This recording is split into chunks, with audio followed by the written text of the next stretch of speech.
Республиканский центр адаптивной физической культуры и спорта впервые провел турнир по ботче. Приняло участие 18 желающих из города Якутска и Горного Улуса. Этот вид спорта адаптивный центр пропагандирует третий год. Ботче является паралимпийским видом спорта, требует от игроков точности, собранности и концентрации. Правила игры очень простые. По жеребьевке выясняется, кто первым кидает стартовый мяч «Джек». Следующим броском игрок стремится разместить свой шар как можно ближе к стартовому. Следующий игрок бросает свой мяч с таким расчетом, чтобы его шар оказался ближе к стартовому. При этом разрешается выбивать мячи противника на дальние позиции.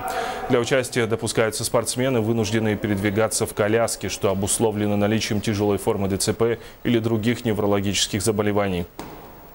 Это наши первые ласточки. Я надеюсь, что вот эти спортсмены через некоторое время будут защищать не только честь республики, но и честь страны. Все-таки у нас адаптивный вид спорта, паралимпийские, судоолимпийские, развиваются. В ботче пробовал играть, будучи в санатории в Самаре.